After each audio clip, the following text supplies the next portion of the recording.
অস্ট্রেলিয়ার হাতে আছে Mitchell Starc, Josh Hazlewood, Pat Cummins. South আফ্রিকার আছে কাগিজো রাবাডা, মার্কো জনসন এবং লুঙ্গি এনগেডি। পাকিস্তানের আছে হ্যারিস রৌফ, শাহিন শাহ আফ্রিদি, নাসিম শাহ। অথচ ভারতের আছে শুধুমাত্র একমাত্র ওয়ান ম্যান আর্মি, জস্সি ভাই জসপ্রীত বুমরা। সেই বর্ডার গাভাস্কার ট্রফি থেকে ভারতীয় বোলিং লাইন আপের একই পরিণতি, একা হাতে টানছেন এই জসপ্রীত বুমরা।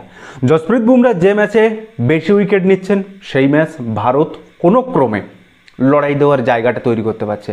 আর যে ম্যাচে জসপ্রীত বুমরা নিষ্প্রভ থাকছেন সেই ম্যাচে ভারতের অবস্থা একেবারে খারাপ। আমি বর্ডার গাভাস্কার ট্রফির সময়ও বলেছিলাম, আজকেও বলছি, ভারতে জসপ্রীত বুমরার যোগ্য পার্টনার বা যোগ্য পেস বোলার, যে জসপ্রীত বুমরার সঙ্গী হতে পারে সবচেয়ে ভালো, তার নাম শার্দুল ঠাকুর বা প্রসিদ্ধ কৃষ্ণ নয়, তার একমাত্র নাম হলো মোহাম্মদ শামি। কেন এই কথাটা বলছি? জসপ্রীত বুমরা এবং মোহাম্মদ শামি মিলে 59 ম্যাচে টি-20, ওয়ানডে এবং টেস্ট ক্রিকেট মিলে 59টা ম্যাচ খেলেছে, যার মধ্যে 325টা উইকেট নিয়েছে এই দুটো বোলার। আর তার মধ্যে ভারত জিতেছে 31টা ম্যাচ। 45টা টেস্ট খেলে জসপ্রীত বুমরার অলরেডি 205টা উইকেট নেওয়া হয়ে গেছে, যার মধ্যে 13টা ফাইপার। এবং ভারতীয় তথা উপমহাদেশের ক্রিকেটার প্রথম ফাস্ট বোলার হিসাবে যে সেনা কান্ট্রি অর্থাৎ অস্ট্রেলিয়া, নিউজিল্যান্ড, ইংল্যান্ড এবং সাউথ আফ্রিকার মাটিতে 150 উইকেট নেওয়া প্রথম কোনো উপমহাদেশীয় বোলার। 13 বার ফাইপার সে তো আছে, যার মধ্যে সেনা কান্ট্রিতে সে নিয়েছে 12টা ফাইপার।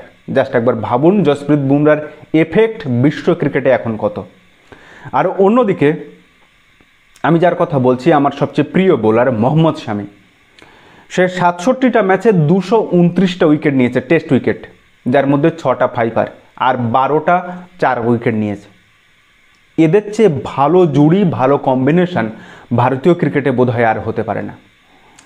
কিন্তু আজকে আমি কেন বলবো যে এই মোহাম্মদ শামির নামটা আমি এই ইংল্যান্ড সফরের প্রথম ম্যাচেই বললাম, আবার করে কেন বলছি তার সেই আলোচনায় পরে আসছি। ক্রিকেটে একটা কথা আছে, ক্যাচ মিস তো ম্যাচ মিস। ভারত এই প্রথম ইনিংসে ইংল্যান্ডের বিরুদ্ধে 5 থেকে 6টা ক্যাচ মিস করেছে। আমি এই নিয়ে ভিডিও বানাতাম না। নতুন একটা ভারতীয় দল ইংল্যান্ড সফরে গেছে, তাদের সাপোর্ট করার কথা আমি আপনাদেরকেও বলেছি, আমি নিজেও সাপোর্ট করব। কিন্তু এই ক্যাচ মিসের ঘটনা সেই বর্ডার গাভাস্কার ট্রফি থেকে চলে আসছে। আর এই ম্যাচে তো সীমা ছাড়িয়ে গেছে। জসপ্রীত বুমরার বলেই 3বার ক্যাচ মিস হয়েছে, জাস্ট একবার ভাবুন। আর গালিতে দাঁড়িয়ে যশস্বী জয়সওয়াল তো 4টের উপরে ক্যাচ মিস করেছে। এরকম করলে কখনো ম্যাচ জেতা যায় না। অলি পোপের 62 রানের মাথায় ক্যাচ মিস, সেখান থেকে সে করে দিল 106। বেন ডাকেট 15 রানের মাথায় ক্যাচ মিস হলো, সে করলো 62 রান।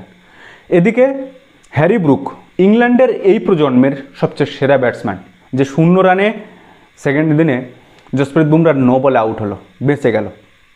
এরপর 46 রানে একবার তার ক্যাচ মিস হলো, আবার 86 রানে একটা ক্যাচ মিস হলো, সেখান থেকে সে তুলে দিল 99 রান। 190 রান ক্যাচ মিসের পর এই 3টে ব্যাটার মিলে তুলেছে। তাহলে ভারতের অবস্থাটা ভাবুন। 300 রানের মধ্যে যে ইংল্যান্ড গুটিয়ে যায়, সেই ইংল্যান্ড 465 তুলে দিল। এই ম্যাচে 4টে ক্যাচ উইকেটের পিছনে গেছে, যার মধ্যে 2টো ধরেছে করুণ নায়ার আর 2টো ধরেছে ঋষভ পান্ত। বাকি যে কটা ক্যাচ গেছে ভারতীয় প্লেয়াররা সব কটাই মিস করেছে। এখন উইকেট কিপার এবং স্লিপ পজিশনে এখন বর্তমান ভারতীয় দলে যারা দাঁড়ায়, তার মধ্যে KL রাহুল ফার্স্ট চয়েস, একদম পারফেক্ট চয়েস, কারণ সে হচ্ছে একজন উইকেট কিপার, ফলে স্লিপ ফিল্ডার হিসেবে তার গ্রহণযোগ্যতা বেশি। করুণ নায়ারও দুর্ধর্ষ ক্যাচিং হ্যান্ড, এবং শুভমন গিল 3 নম্বর, তিনি বেশ কিছুদিন ধরে স্লিপ কর্ডনে ফিল্ডিং করে আসছেন। কিন্তু গালি অঞ্চলে যশস্বী জয়সওয়াল যেভাবে মিস করেছে, আমার তো মনে হয় যশস্বী জয়সওয়াল কখনোই স্লিপ ফিল্ডারের জন্য উপযুক্ত না হতে পারে। তবে প্রথম ম্যাচ, একটা ম্যাচ দেখে এভাবে বলা তো সম্ভব নয়। তবে এই জায়গাগুলোতে স্লিপ ফিল্ডার বা গালি ফিল্ডারে ভীষণ একটা পারফেকশনিস্ট লাগে। যারা ওই বিষয়ে বিশেষজ্ঞ, স্লিপ ফিল্ডারের বিশেষজ্ঞ, তাদের অবশ্যই এখানে দরকার। এবার আসা যাক, আমি কেন মোহাম্মদ শামির নাম আবার করে এই ইংল্যান্ড সিরিজে তুললাম। এই সিরিজে আপনি জাস্ট খেয়াল করুন যে মোহাম্মদ সিরাজ 27 ওভার বল করেছে, যার মধ্যে 122 রান দিয়েছে, ইকোনমি রেট 4.52। প্রসিদ্ধ কৃষ্ণা 20 ওভারে 128 রান দিয়েছে, 3 উইকেট পেয়েছে বটে, তবে তার ইকোনমি রেট 6.40।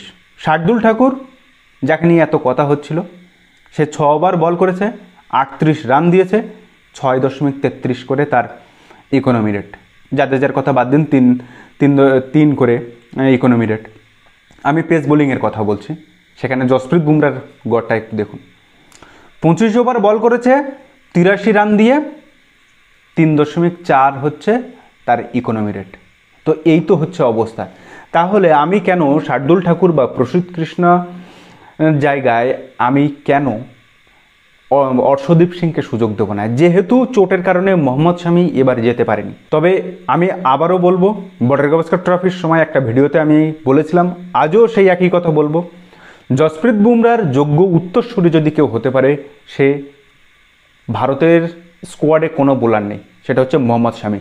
এই আপ্তবাক্যটা যত তাড়াতাড়ি গৌতম গম্ভীর এবং টিম ম্যানেজমেন্ট উপলব্ধি করতে পারবে, তত ভারতীয় ক্রিকেটের জন্য মঙ্গল।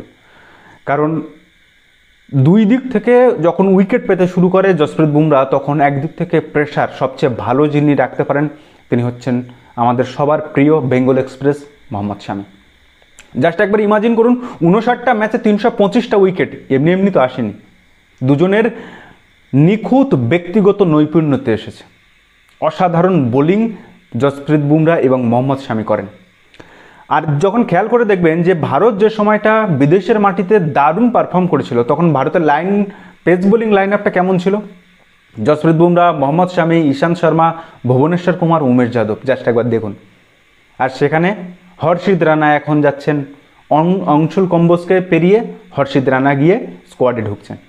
এটা দিয়ে ভারতের পেস বোলিং কখনোই ভালো হবে না। অর্শদীপ সিং বসে আছেন, শার্দুল ঠাকুর তার জায়গায় খেলছেন, ব্যাট করতে পারেন বলে। তো এই তো অবস্থা। তো যাই হোক, আশা করি এখনও কথা বলার সময় আসেনি। ভারত অলরেডি 96 রানের লিড নিয়েছে। 47 রানে নট আউট থেকে KL রাহুল এবং 6 রানে নট আউটে ক্যাপ্টেন শুভমন গিল খেলছেন। দেখা যাক চতুর্থ দিনে কী হয়, ভারত কত রানের লিড দিতে পারে, আর তারপরে এই ম্যাচটা জেতার কতটা দ্রুত ভারতের বাকি বোলাররা জসপ্রীত বুমরাকে আরও কত সাপোর্ট দিতে পারে, ভারতীয় ফিল্ডাররা ভারতীয় বোলারদেরকে কতটা সাপোর্ট দিতে পারে, সেটা দেখার। যাই হোক, তো দেখা হচ্ছে পরের ভিডিওতে। ততদিন ভালো থাকবেন, সুস্থ থাকবেন, আর অবশ্যই নিজের খেয়াল রাখবেন। ধন্যবাদ।